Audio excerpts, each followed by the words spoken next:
우크라이나의 인구 확적 위기는 그야말로 더 심화될 상황일 것이고 충격을 흡수하고 정상 상태로 되돌리는데 수십 년이 걸릴지 모른다. 젊은 사람이었기 때문에 이 전후재건 사업도 던질 수밖에 없다. 신랑감을 구하지 못해서 전전긍긍하거나 시쳇말로 널린 게 여자에서 장밋빛 인생을 구가하는 남자들 얘기가 영화에 많이 나와요. 러시아 할머니들은 생존력이 있어서 잘 버티는데 할아버지들은 잘 못 버텨요. 할머니들은 아까도 말씀드린 것처럼 쓰레기통을 뒤져서라도 아둥바둥하면서 살아나가는데 할아버지들 같은 경우는 다 보드카 먹고 세상에 왜 이러느냐 하면서 몸을 건사하지 않죠. 푸틴 대통령이 러시아의 전통 가치를 북돋고 서방과 다른 문화를 창출한다는 명분을 내세워서 여러 가지 입법을 하는데 그 중에 하나가 뭐냐면 가정 내 폭력에 경찰이 개입하지 말라는 것이었습니다. 그래서 폭력이 자행됐을 때 쉽게 말하면 남편이 아내를 때릴 때 러시아 경찰이 개입을 하지 못하고 이 러시아 상황을 놓고 남편한테 맞고 살지만 않아도 감지덕지 한다며 이런 말씀을 하시는 분들이 있는데 현재 러시아와 우크라이나의 성비 불균형은 얼마나 심각한가요? 러시아와 우크라이나가 지금 전쟁을 하고 있지만 사실은 사촌 관계에 있는 아주 가까운 민족 집단이고 비슷한 측면이 많이 있죠. 그래서 최근 한 20-30년만 따져보자면 우크라이나와 러시아도 대표적인 저출생 국가예요. 젊은 사람의 비율이 상당히 낮은, 그러니까 쉽게 말하면 아이를 많이 안 가지는 문화입니다.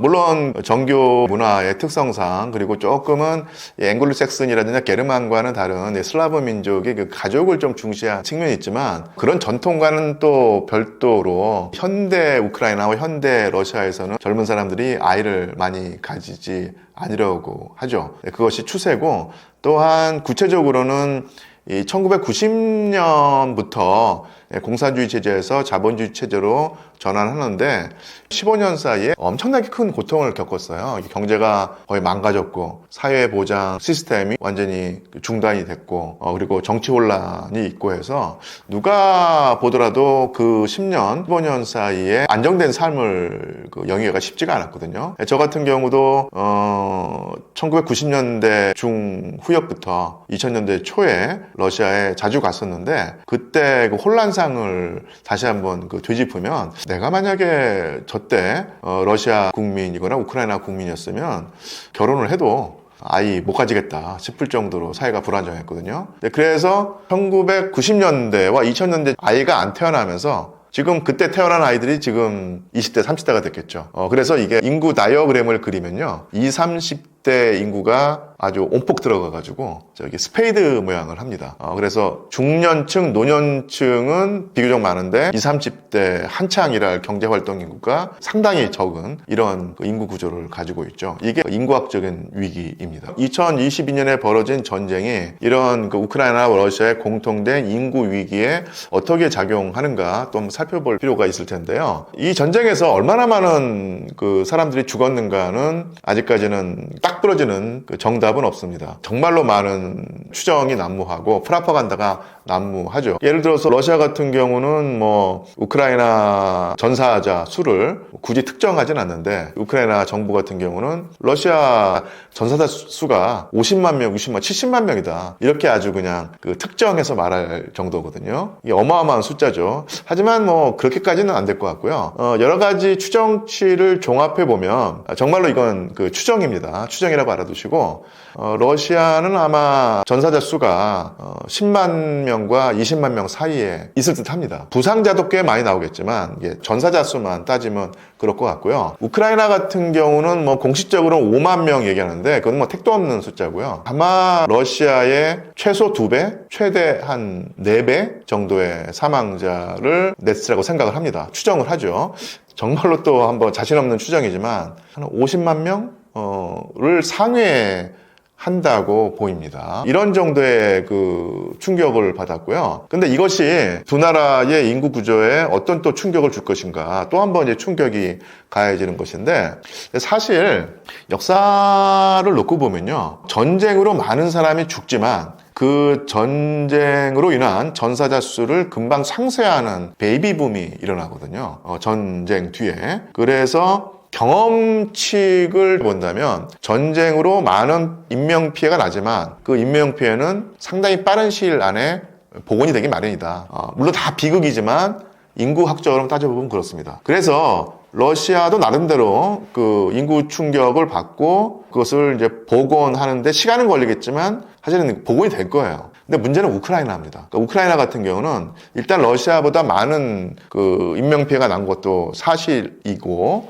충격이 클 텐데 그것도 아마 정상적인 상황에서는 곧바로 아니겠지만 비교적 빠른 시일 안에 복원이 될 텐데 문제는 우크라이나는 젊은 사람들이라든지 아니면 장년층을 전사자로 잃은 측면도 있지만 훨씬 더 큰 규모로 난민으로 잃었어요. 전쟁이 일어나면서 전쟁이 일어날 때 우크라이나의 인구가 4천만 명을 상회했었는데 지금은 거의 반토막이 났다고 합니다. 많은 경우에 동부에 있는 점령지 인구가 떨어져 나갔고 그 다음에 이웃 폴란드라든지 아니면 동유럽이라든지 아니면 서유럽으로 많이 유출이 됐죠. 그 유출된 그러니까 난민으로 동유럽이나 서유럽으로 간 사람들이 대부분 젊은 사람들이라는 얘기입니다. 그러니까 물론 남성 같은 경우는 총 들고 싸울 수 있는 남성은 못 나가게 했지만 비합법적으로 아니면 불법적으로 빠져나간 남성들이 꽤 많이 있고요. 여성들과 아이들 같은 경우는 상당히 많이 빠져나갔죠. 근데 문제는 전쟁이 끝난다고 하더라도 난민으로 인정받아서 아니면 불법적인 방법으로 빠져나갔던 젊은 사람들이 돌아오리란 보장이 없다는 얘기입니다. 거기서 계속 눌러 앉을 가능성이 크다는 얘기죠. 실제로 그런 추세가 보이고 있고요. 정말로 이상적으로야 외국에 살다가 전쟁이 끝나면 국가 재건을 위해서 다시 국가 발전을 위해서 돌아와야 되겠지만 개인적으로 보면 안정된 삶을 나름대로 3년 동안 꾸려왔는데 그 초토화된 조국의 땅에 돌아가서 그 열악한 경제 상황 속에서 계속 고통받을 것을 우리가 감수할 수 있는가라고 했을 때는 또 근본적인 고민이 되겠죠. 그래서 적지 않은 사람들이 아마 고국으로 돌아가지 않고 눌러 앉을 겁니다. 그렇게 됐을 때 우크라이나의 인구학적 위기는 그야말로 더 심화될 상황일 것이고 그 충격을 완화하고 흡수하고 정상 상태로 되돌리는데 수십 년이 걸릴지 모른다. 그리고 젊은 사람이었기 때문에 이 전후 재건 사업도 던질 수밖에 없다. 암울한 상황이 우크라이나에게 닥쳐오리라고 예상을 합니다. 러우 전쟁 이전에도 성비가 불균형했던 이유는 무엇인가요? 이게 지금도 여성보다 남성이 적다고 합니다. 눈에 띄일 정도로 남성이 여성보다 적다고 하는데 그 이유가 러시아의 현대사를 보면은 설명이 가능하죠. 2차 세계대전 때 총 3천만 명이 목숨을 잃었는데요. 러시아, 소련의 경우에 아무래도 군인들로 남성이 많이 나가기 때문에 이 3천만 명 인구 손실 중에서 1,000만 명이 군인이었거든요. 근데 그 대부분이 남성 때문에 남성의 수가 모자라서 전후에 엄청나게 사회 문제가 됐었습니다. 그래서 저 같은 경우는 전공상 1960년대에 나온 러시아 영화들을 많이 보는데 거기서 보면 신랑감을 구하지 못해서 전전긍긍하거나 아니면 또 시쳇말로 널린 게 여자에서 아주 장밋빛 인생을 구가하는 남자들 얘기가 영화에 많이 나와요. 네, 그런 걸 보면서 2차 세계대전의 인과적 충격이 소련과 러시아에 얼마나 컸었는가를 또 한번 느끼게 되는데요. 그런 2차 세계대전의 인과적 위기가 나름대로 흡수되고 완화되고 이제 해결되는 그 상황에서 또 한 번 러시아의 격변이 닥치죠. 그게 뭐냐면 1990년 소련의 해체입니다. 그리고 사회 안전시설이 완전히 다 망가지고 작동 정지가 되면서 또 경제가 또 파탄나면서 러시아가 엄청나게 또 고생을 하거든요. 그때 저도 아까도 말씀드렸지만 러시아 사람들이 얼마나 힘들게 살아가는 것을 항상 봤었는데 그때 아이를 당연히 안 낳고요. 또한 노인들이 많이 죽었습니다. 노인들이 많이 죽었는데 왜냐하면은 아무래도 위기 상황에서 생존 능력이 젊은 사람보다 떨어진 것은 당연한 사실이고 그 다음에 소비에트 연방 체제가 유지되었더라고 하면 아주 풍족하진 않더라도 나름대로 탄탄한 노인연금을 받으면서 여생을 즐겼을 러시아 그 노인들이 하루아침에 연금이 종이 조각이 돼버린 거예요. 휴지 조각이 돼버려가지고 극단적인 경우는 저는 그 거리에서 쓰레기통을 뒤져가지고 그 음식물을 찾는 러시아 그 노인분들을 봤었거든요. 1990년대 말에 그런 상황이었는데 그래서 1990년대에 10년 동안 러시아는 일단 출생률이 적고요. 그 다음에 노년층 인구가 급격하게 또 사라지는데 이 출생률이 적었을 때는 쉽게 말하면 남자아이도 덜 태어나고 여자아이도 덜 태어나겠죠. 그런데 노년층이 축소될 때는요, 성비의 차이가 있습니다. 러시아 할머니들은 그래도 뭐 생존력이 있어서 잘 버티는데 러시아 할아버지들은 잘 못 버텨요. 이게 그래서 할머니들은 아까도 말씀드린 것처럼 쓰레기통을 뒤져서라도 이렇게 아둥바둥하면서 살아나가는데 할아버지들 같은 경우는 다 보드카 먹고 세상에 왜 이러느냐 하면서 아주 그 뭐랄까요, 몸을 이렇게 쉽게 말하면 건사하지 않죠. 그러면서 원래부터 뭐 남성과 여성의 평균 수명의 차이가 있지만 1990년대 주로 러시아 할아버지들이 대거 사망을 했습니다. 그러면서 성비가 또 맞지 않게 되는 상황이었죠. 근데 그 여파가 지금은 또 많이 완화가 됐을 텐데 저번에도 말씀드렸듯이 러시아가 원래 저출생 국가였다. 이것은 아직 만회를 못하고 있다고 보입니다. 우크라이나는 근본적인 위기에 처했고 러시아 같은 경우도 푸틴 대통령의 아주 강력한 그 정책이 뭐냐면 출생 유도, 별별 방법을 다 동원해서 출생률을 높이려고 하는데 효과가 아주 크진 않은 것 같아요. 그전보다는 조금 나아지고 있는 형편인데 푸틴 행정부가 바라는 수준까지는 아직 못 미친다. 그래서 러시아 같은 경우는 지금 상당히 노동력이 부족한 상태일 텐데요. 그런 강대국으로서의 위상 유지 그리고 노동력 문제 해결이라고 하는 현실적인 필요성 때문에라도 이 푸틴 대통령이 지극히 강력한 방법으로 출산을 북돋으려고 하는데 이게 쉽지가 않아 보입니다. 물론 우리나라보다는 좀 낫다고 할 수 있는데 러시아도 결국은 저출생 국가로서의 어떤 상황에서 탈피하기가 쉽지가 않다. 이렇게 판단을 합니다. 러시아, 우크라이나의 여성 인권은 실제로 어느 정도인가요? 사실은 기사로 좀 접하기도 하고 그다음에 작년에 학술대회에 가서 이에 관련된 발표를 들었었거든요. 그에 따르면요, 전쟁하고도 연관이 되는데요. 조금 더 근원적인 층위로 들어가면 일단 푸틴 대통령이 서방에게 환상을 버리고 서방과 대립되는 정책을 2007년부터 추구하죠. 그래서 서방의 가치, 여권 신장 내지는 양성평등 그리고 가정의 그 성소수자에 대한 어떤 차별 철폐 이런 것은 서구의 가치일 것이고 우리 러시아는 전통 가치는 그렇지 않다. 가족이 중요하고 아이를 많이 낳아야 되고 남성과 여성 평등히 해야지만 그래도 가정 내에서는 가부장의 권위가 필요하지 않는가. 그리고 성소수자 이런 문제는 종교의 가치에 위배된다라고 하면서 상당히 서방의 일반적인 흐름과는 반대로 가고 있었습니다. 그러면서 여성들의 권익이 축소된 것은 사실이었는데요. 또 하나 전쟁을 또 하게 되면서요. 더더욱더 강력하게 사회를 통제하게 되는데 아마 전쟁 이전이긴 하겠지만 러시아에서 어떤 법률이 나오냐면요. 예를 들어서 부부 간에 가정폭력이 있다 했을 때 이 가정폭력에 경찰이 개입하는 이 범위를 엄청나게 줄였습니다. 그래서 예전에 가정폭력이 저질러진다 할 때 천차만별이겠지만 대개의 경우는 남편이 아내를 폭행하는 형태일 텐데요. 그럴 경우에 폭행당하는 아내가 경찰에 신고하면 정말 경찰이 득달같이 달려와서 개입을 해가지고 싸움을 중지했다는 거예요. 그리고 중지하는 형태가 정말로 뭐랄까요? 경찰이 문매를 때려서라도 남편을 때려서라도 폭행을 막았다는 얘기입니다. 그래서 어떻게든 가정폭력이 나름대로는 통제가 되는 상황이었는데 전쟁 직전이긴 할 텐데 어쨌든 간에 그런 흐름 속에서 푸틴 대통령이 러시아의 전통 가치를 북돋고 서방과 다른 문화를 창출한다는 명분을 내세워서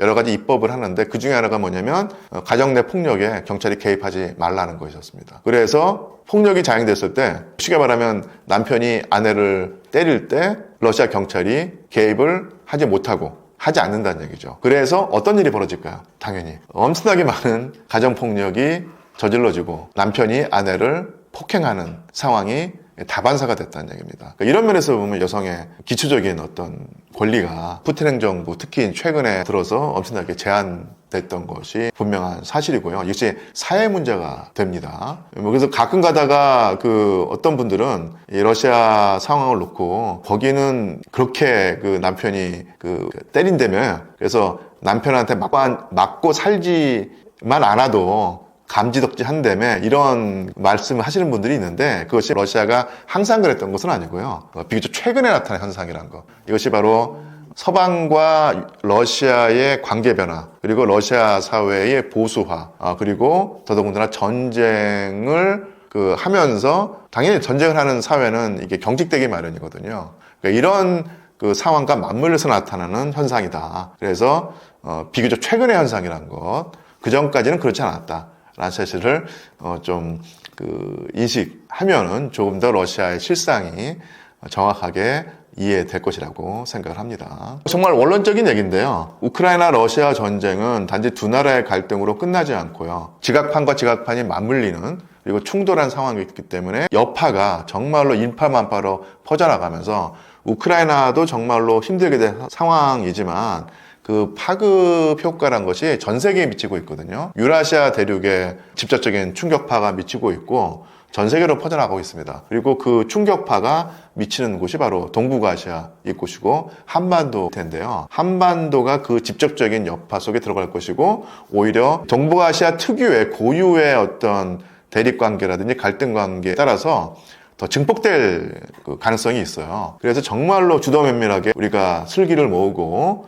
역량을 키워서 이 파고를 헤쳐나가야지 자칫 잘못하다가는 정말 천길 만길 낭떠러지로 떨어질 가능성이 있다. 이럴 때일수록 그야말로 사실을 있는 그대로 보려는 노력이 필요하다. 지금까지 저는 우크라이나 러시아 전쟁을 보면서 많은 경우에 우리나라 국민들이 충분히 심정은 이해가 가는데 자기의 심정을 투영해서 보고 감정이입을 하면서 어떤 한 나라를 두둔하고 어떤 한 나라를 극단적으로 비판하는 경우가 있는데 도덕적 윤리적으로 그것이 맞다고 하더라도 실질적으로는 그런 감정이입이 판단을 그르칠 가능성이 있습니다. 그런 경우를 많이 봐왔는데 윤리적 도덕적으로 판단하는 것도 중요하지만 또한 실질적인 판단이 중요하다. 그것은 있는 그대로 봐야 되는데 있는 그대로 보려는 노력이 많이 교란돼 왔다.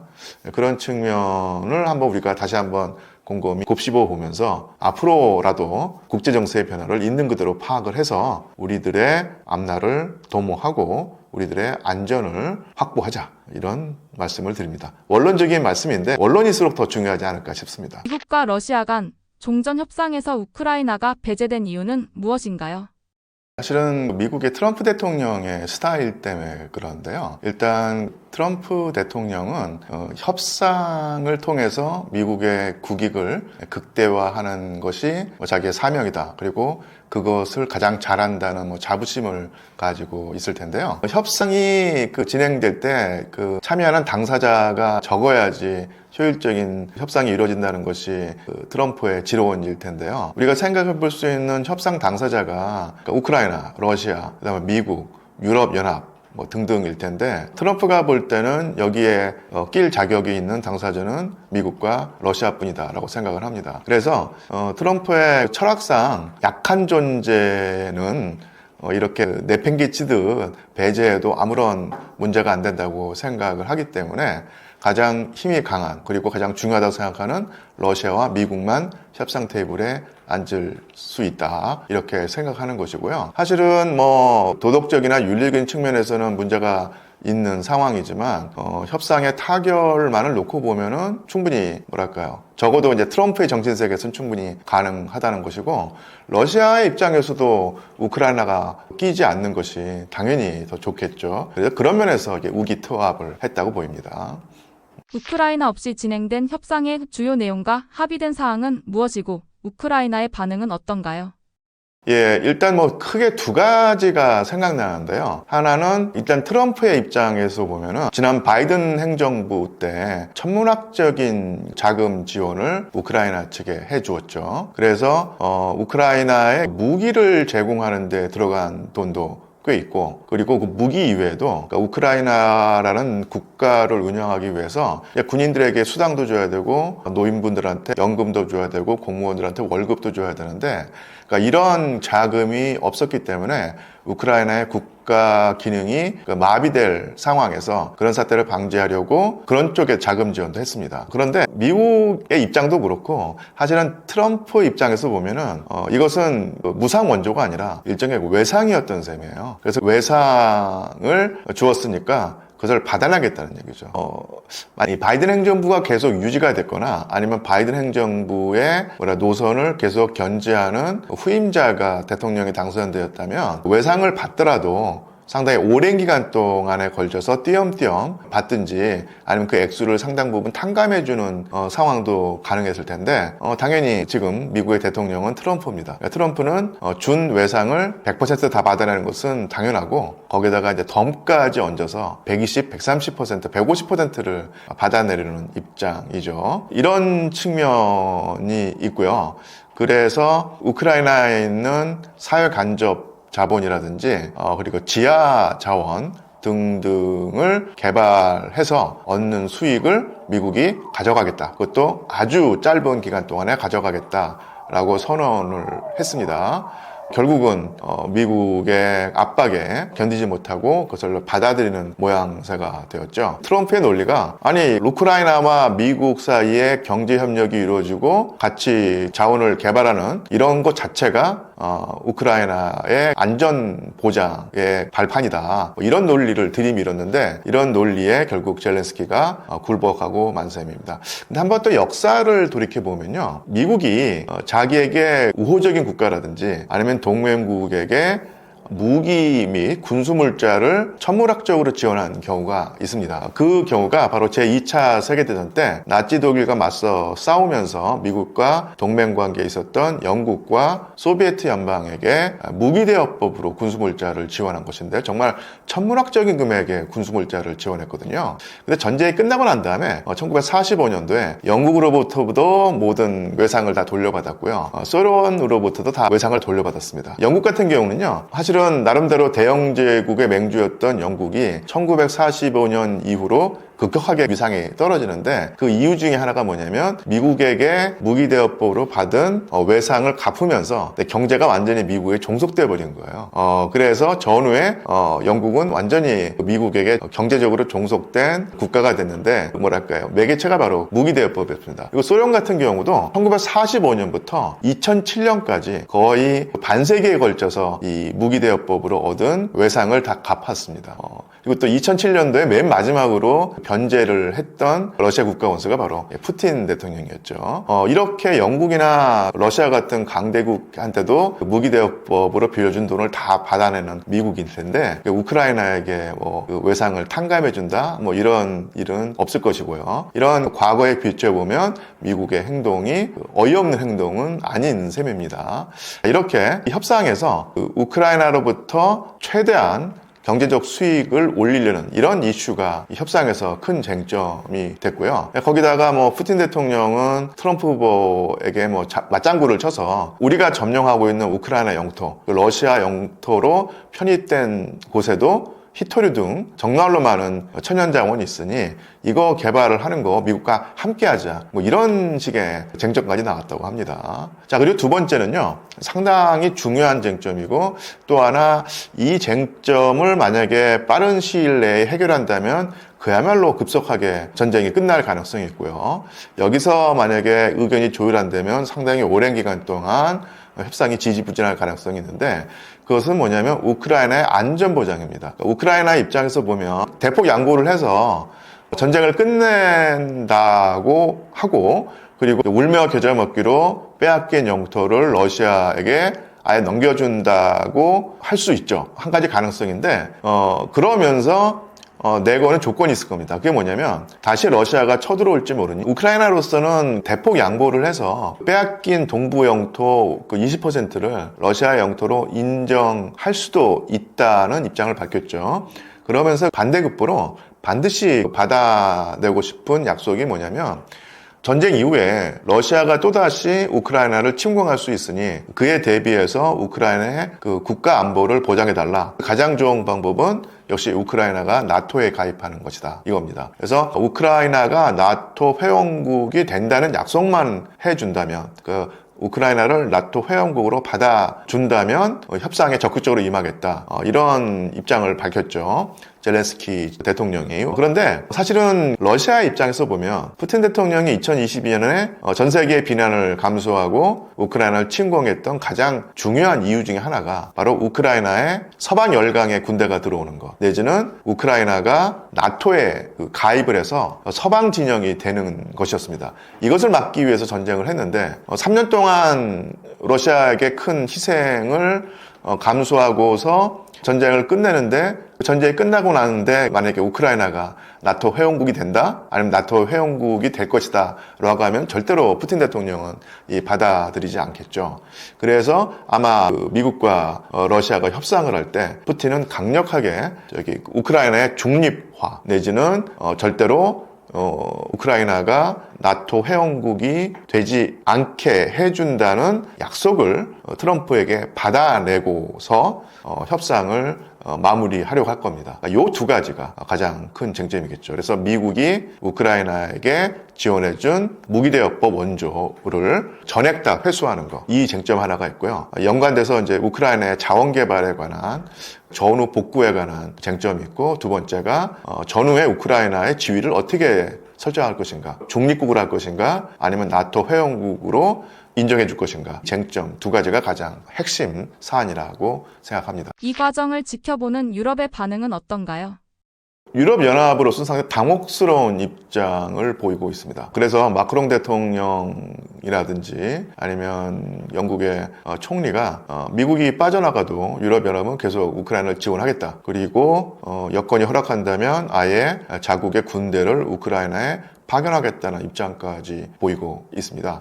그래서 트럼프와는 달리 유럽연합은 러시아에 대한 원초적인 공포심을 가지고 있기 때문에, 그러니까 그런 러시아에게 품은 공포심이 과연 근거가 있는가 없는가는 또 따져봐야 될 문제겠지만, 어쨌든 간에 유럽의 국가들, 정상들 대부분이 러시아를 호전적인 국가, 팽창지향적인 국가로 인식을 하고 있고, 그래서 우크라이나가 러시아에게 무릎을 꿇는다면 그 다음에 러시아의 힘이 서유럽적으로 뻗칠 것이다 라고 하는 생각을 하고, 그것을 막기 위해서 우크라이나가 무너지지 않도록 원조를 하려고 하는 입장이죠. 여기서 트럼프와 차이점을 보이는 것이고요. 그리고 또 하나, 승리라고 단정지어 말할 수 없지만, 우크라이나 러시아 전쟁이 일어났을 때까지만 하더라도 처음에 생각을 해보면, 그러니까 러시아의 침공에 맞서서 우크라이나를 지켜낸다는 목적으로 미국과 나토 국가들, 그러니까 서유럽 국가들이 아주 철벽공조를 이루고 유대 관계가 더더욱더 강해질 듯이 보였는데, 3년 동안 전쟁을 치르면서 많은 변화가 일어났죠. 무엇보다도 미국에서 트럼프 행정부가 출범을 하면서, 그러니까 트럼프 행정부 같은 경우는 나토를 미국의 세금으로 지켜준다는데 상당히 반감을 보이는 입장을 취하고 있습니다. 그래서 유럽의 안보는 유럽 너희들이 알아서 해라. 지금까지 미국이 엄청난 자원을 투입을 해서 서유럽 국가들의 안보를 지켜줘 왔는데 앞으로는 그러지 않겠다. 이런 입장을 취했고요. 그래서 나타나는 결과가 당장 유럽의 주요 국가들은 지금 방위비 수준이 전체 자체 국내 총생산의 1%, 2% 수준인데 이것을 2배, 3배까지 올려야 되는 상황이고, 또 트럼프가 강력하게 그것을 요구하고 있죠. 그래서 지난 한 10년, 20년 사이에 유럽의 발전 동력이 상당히 죽었던 것이 사실입니다. 그래서 경제 침체가 지속이 되어 왔는데, 여기서 두 가지 방향에서 타격을 입죠. 하나가 뭐냐면 엄청난 방위비 지출을 감당해야 되고 그 수준을 2배, 3배로 올려야 될 상황. 그래서 방위비가 국내 총생산의 최소 3%, 높게는 5%까지 감당해야 되는 상황이 된 것이죠. 이건 엄청나게 경제 부담이 되겠죠. 또 하나 가장 좋은 예가 독일일 텐데요.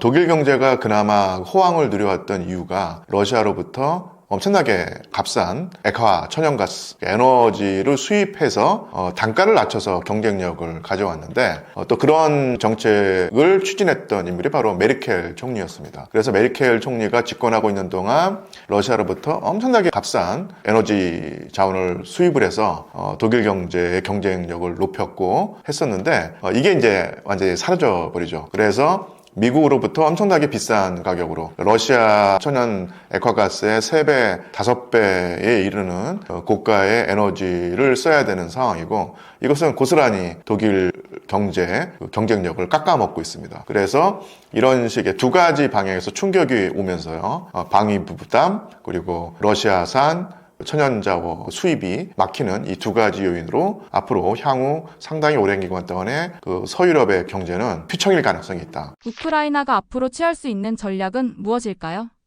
갑갑하죠. 우크라이나 입장에서는요. 우크라이나가 그 향후에 맞이할 수 있는 운명을 한번 가상 시나리오로 정해보자면요. 우크라이나에게 가장 좋은 시나리오는 역시 전쟁에서 승리해서 러시아를 밀어내고 그리고 빼앗겼던 영토, 동부 영토를 다시 탈환하는 것. 그리고 덤으로 2014년에 빼앗겼던 크림반도까지도 돌려받는 것일 텐데 이 가능성은 정말로 낮아졌죠. 원래부터 높지 않았지만 거의 지금은 0에 수렴할 정도로 가능성이 낮아졌고요.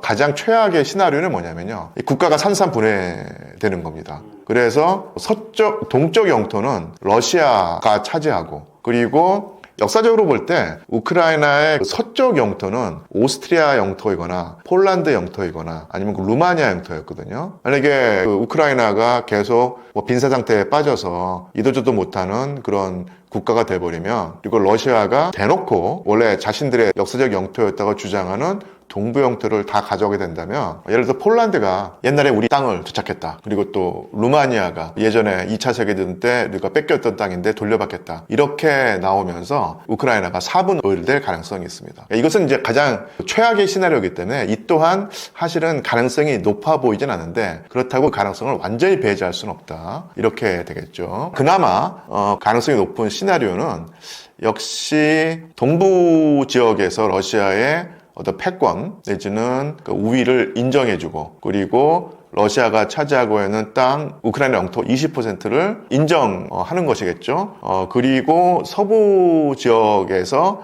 우크라이나 계속 존속하면서 나토에 가입하는 형태일 수도 있고 아니면 중립을 해서 러시아로부터 안전 보장 공약을 받아내는 이런 식의 절충이 가장 가능성이 높아 보이는데 문제는 이 우크라이나 내부의 문제입니다. 그러니까 우크라이나와 대외 관계, 즉 러시아나 미국이나 서유럽과의 관계는 어떻게든 절충이 될 텐데 우크라이나로서는 상당히 악몽인 것은요. 이 내부 분열이 지속되는 겁니다. 원래 그 전쟁 이전에도 친러시아 정치 세력과 친서방 정치 세력이 계속 충돌하면서 팽팽한 긴장 관계를 조성해왔고 심지어는 내전까지 벌였었는데 올해라든지 내년에 만약 전쟁이 끝나고 난다면 국제 관계야 어떻게든 간에 좋든 나쁘든 협상이 벌어지겠지만 우크라이나 내부에서 강경 민족주의 세력은 절대로 지금 상황을 받아들일 수 없다라고 하면서 러시아에게 그들이 볼 때 굴종적인 자세를 취하는 그 국가 행정부를 인정하지 않으면서 엄청난 공격을 해댈 것이고요. 반면에 강경 민족주의 세력 반대는 현실을 인정하자. 우크라이나가